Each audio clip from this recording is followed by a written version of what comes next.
어쨌든 지금 제가 보기에는 이 새만금은 제가 여러분들한테 말씀을 드리지만은 항상 그래요. 시간이 지나고 보면 알죠.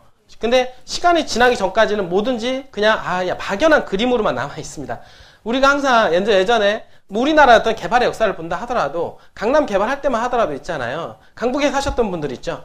강북에 사셨던 분들이 이 강남이 시적으로 정말 크게 개발될까?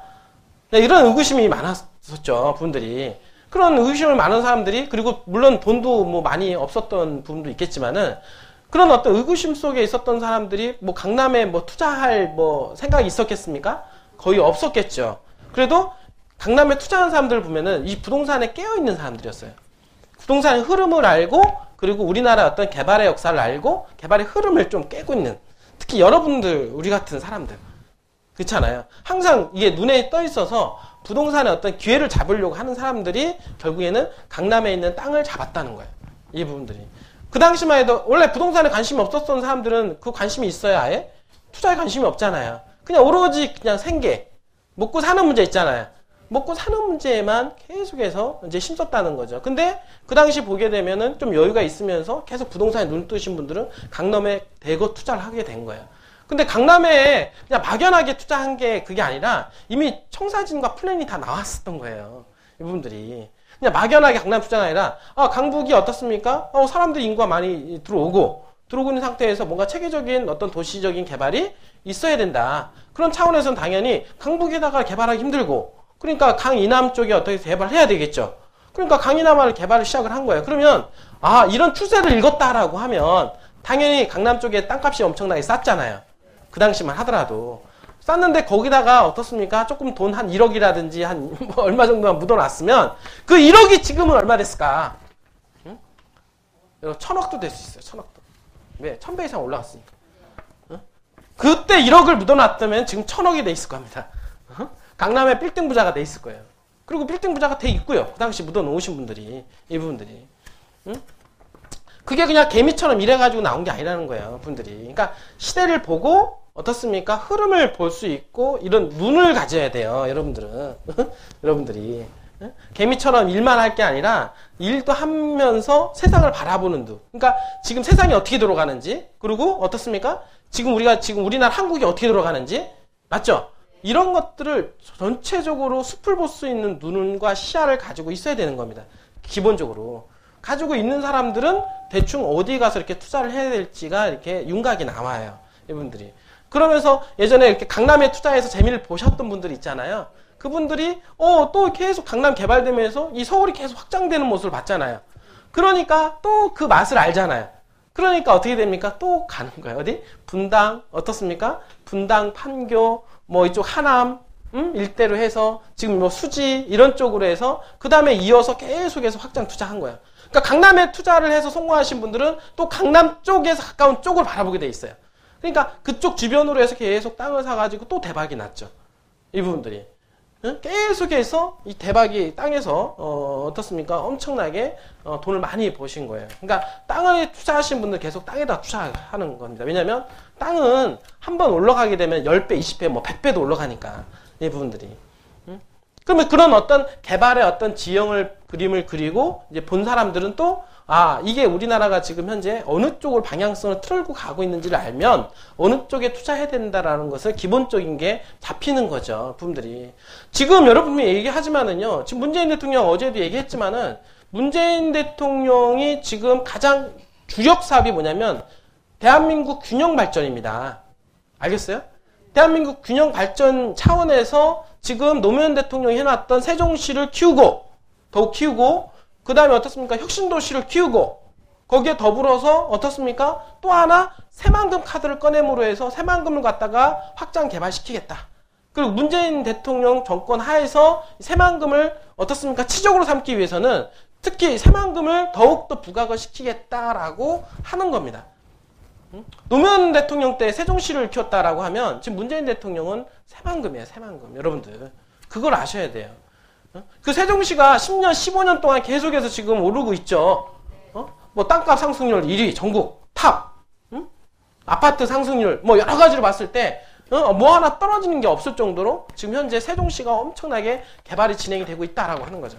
이분들이. 그런데 그러한 역사가 재현이 되고 있다는 거예요, 여러분들. 어디로? 지금 새만금으로 재현이 되고 있는 거야, 여러분들. 새만금으로. 새만금으로 지금 재현이 되고 있다. 그러면 그런 눈을 여러분들 지금 본 거예요. 다른 사람은 못 봤을지 모르지만 다른 사람들이 예전에 강남 개발할 때 강남 개발하는 것을 어떻습니까? 눈을 본 사람이 있었고 못 본 사람이 있었죠? 그런 것처럼 지금 또 마찬가지 여러분들은 새만금의 개발에 대한 어떤 미래 청사진을 지금 보고 있다라고 하는 겁니다. 여러분들이. 보고 있는데 중요한 거는 뭐예요? 들어가느냐 못 들어가느냐 이거 아니에요? 강남에 돈이 아무리 될 것 같아도 머릿속에 있는 거하고 내가 실질적으로 하는 거하고는 차원이 틀린 거죠. 그 당시도 있잖아요. 개발이 된다라고 하는 것을 알고 있었던 사람 많아요. 근데 중요한 거는 뭐예요? 투자라고 하는 것은 또 다른 과감한 배팅이 또 소요가 되는 겁니다. 이분들이. 돈만 있다고 되는 것도 아니고 돈만 있으면 뭐합니까? 그 다음에 과감한 배팅이 없으면은 거기에 동반되지 않으면 못하는 거 아니겠어요? 이분들이. 어떤 사람은 돈이 없어도 과감하게 배팅할 때에다가 하는 사람도 있어요. 이분들이. 여기저기 돈 끌어다가 한 방에 매겼더니 나중에 그게 막 100배 올라가지고 나중에 인생이 완전히 진짜 완전히 바뀌는 그런 삶을 사는 사람도 있다라고 하는 거예요. 근데 지금 이번 정권이 새만금은 그 정도로 밀어주고 있는 추세이잖아요.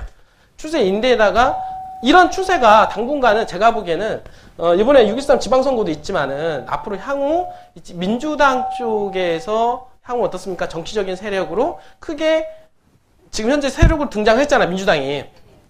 이러한 추세가 향후 한 10년 정도는 좀 간다고 봐요.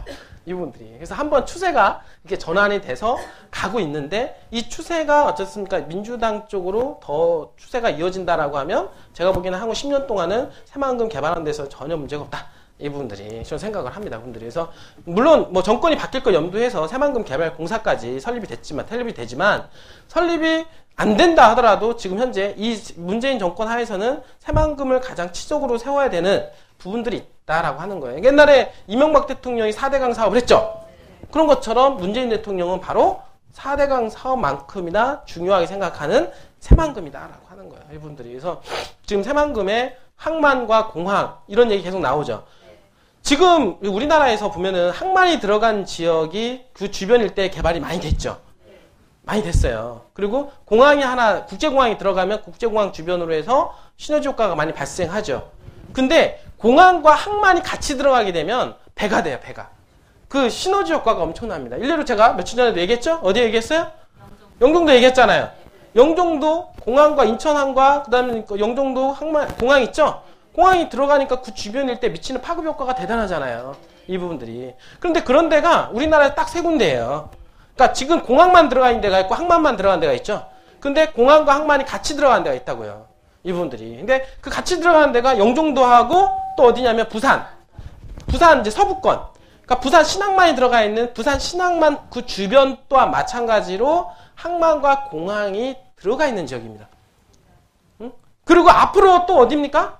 바로 새만금이에요. 새만금. 새만금은 공항과 새만금 공항 있죠? 얘기 나오죠? 그 다음에 신항만 지금 현재 공사하고 있죠?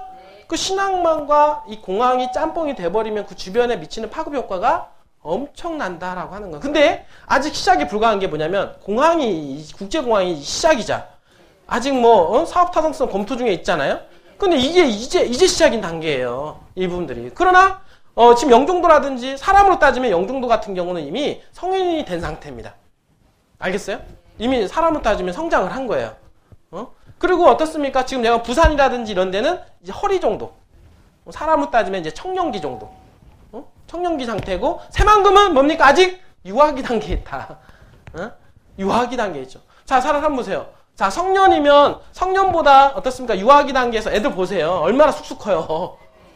잘 보세요. 우리 애가 벌써 아이가 어리거든요, 애가. 4살, 5살짜리인데, 조금만 보면 벌써 거 있고.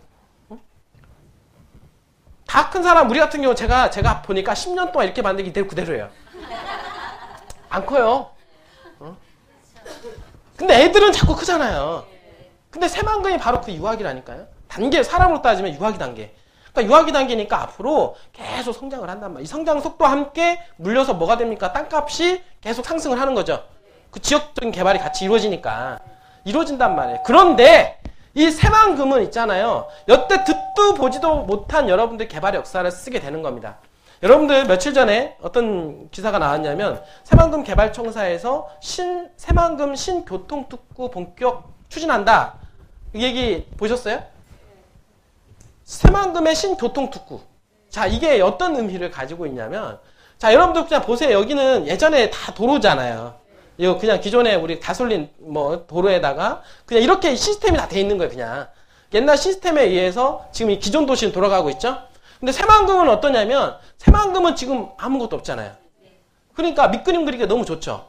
밑그림 그리기가 너무 좋으니까 처음에 이 도시를 설계할 때부터 뭐냐면 스마트 도시를 설계하는데, 스마트형 도시 있잖아요? 스마트형 도시를 설계하는데 스마트형 도시에 들어갈 수 있는 그 교통 문제 있잖아요. 도로망. 이런 부분들을 뭘 설계를 하겠다. 신교통특구로 설계를 하게 되는데 뭘 설계하냐면 여기서 보면은 자율주행 자동차 있죠. 자율주행 자동차, 그 다음에 드론, 위그선 뭐 이런 거 있잖아요. 그러니까 이런 거를 갖다가 교통에 대한 시스템으로 마련하겠다라고 하는 거예요. 자율주행차 여러분들 보면 여기는 여기서 있잖아요. 자율주행차 운전 못해요. 서울에서는.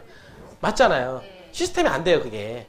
안 되는데 거기서는 그런 자율주행차를 운전할 수 있게끔 시스템을 마련하겠다 이거야. 이 부분들이. 응? 알겠어요? 그리고 뭐 드론을 여기서 드론 어떻게 띄워요? 여기 다 끝장나는데 한번 타다가 그게 무기가 돼가지고 될 텐데. 근데 애초에 도시 설계할 때부터 드론에 대한 지형을 띄우는 거야. 우리가 보면은 비행기가 뜨고 지고 할 때 항로가 있죠. 여기 자동차에 어떻습니까? 길이 교통로잖아요. 여기 비행기도 보면 항로예요. 항로가 있어서 그 항로만 왔다 갔다 하지. 왜냐면 여러분들이 딱 보기에는 하늘에 딱 보니까 비행기가 별로 없는 것 같죠? 저기 위에서 보세요. 여기서 인공위성으로 한번 보세요. 한번 인공위성으로 보면은 이 지구의 비행기가 빡빡해요. 빡빡해요. 우리나라에서 지금 비행기가 뜨고 지고 하는 게 얼마나 많은데 이분들이. 그러면 이런 비행기가 여러분 비행기 노선이 없으면 어떻게 돼요? 뭐 지 맘대로 가면은 그냥 부딪히고 그래서 항로가 있는 거야. 이 항로대로만 움직여라. 그래서 항공법이 있는 거고 이 항로대로 움직여야 되는 거야. 그러면 이게 처음부터 이게 만들 때 법을 만드는 겁니다. 이제 드론도 마찬가지로 드론을 띄웠을 때 드론 항로가 생기는 거고, 그 다음에 자율주행차 움직일 수 있는, 이 자율주행차는 전 지역에 있어서 자율주행차 움직일 수 있게 시스템을 만들겠죠. 향후에 제가 보기에는 그 우버 택시라고 여러분들 최근에 보니까 날아다니는 뭐 비행기, 기자동차 최근에 보셨어요? 이제 그런 어떤 시스템까지도 제가 보기에는 새만금에 충분히 도입할 수 있는 가능성이 높아요.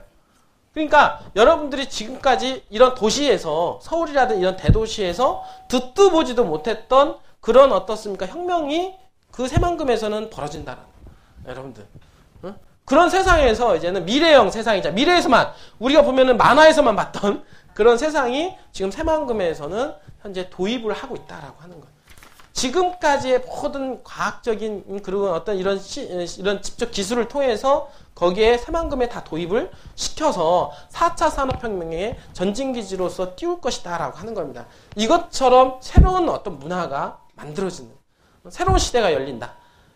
새로운 시대가. 그 지역이 어디냐면 새만금. 듣도 보지도 못하고 가보지도 않은 길을 이제 새만금에서 우리는 가게 된다라고 하는 겁니다. 그러니까 그런 시스템에 맞춰서 그 주변 일대가 개발이 이루어지겠죠. 그러니까 그런 시스템에 맞춰가지고 그 주변 일대 개발하면서 땅값을 견인하게 된다는 거예요. 그러니까 여러분들이 전라도 땅 이게 아니라 거기는 또 다른 차원이라는 거예요. 또 다른 차원에서 개발되면서 그 주변에 미치는 파급 효과는 지금까지 여러분 듣도 보지도 못했던 땅 가격들이 만들어질 수도 있다라는 거예요. 땅 가격들이. 알겠어요? 엄청난 어떤 가격 상승 효과가 발생할 수 있을 것이다라는 저는 일단 예상을 하고요. 뿐만 아니라 지금 현재 북한과의 관계성도 계속 유지하고 또 중국과의 어떤 관계성이 만약에 좋아지게 되면 어떤 현상이 되냐면 지금 이쪽 서해안 벨트가 엄청나게 개발이 더욱더 됩니다. 중국과의 어떤 교육 활동이 늘어날 뿐만 아니라 지금 어떻습니까? 서울에서 신의주까지 연결되는 철도 노선까지도 현재 개통한다 이런 얘기 많이 나오죠. 그러면 이러한 것들이 나중에 어떻습니까? 중국과 시베리아 그리고 유럽까지 연결되는 횡단 철도하고도 연결시켜줌으로 해서 이제는 유럽까지 뭘 타고 다닙니까? 이제는 기차 타고 다니는 거예요. 여러분들 대단하죠, 그렇죠? 기차 타고 다니고 기차를 통해서 이 물류 비용이 절감이 되는 게 비행기보다 훨씬 더 적어요. 훨씬 더 비용이 줄어듭니다. 비행기보다 줄어들고 그다음에 배보다도 더 줄어들고. 그러니까 당연히 이 운송수단으로서 우리가 뭘 쓸 확률이 높다? 기차. 그러니까 기차가 들어가는 그 역세권마다 엄청난 개발이 진행이 될 가능성이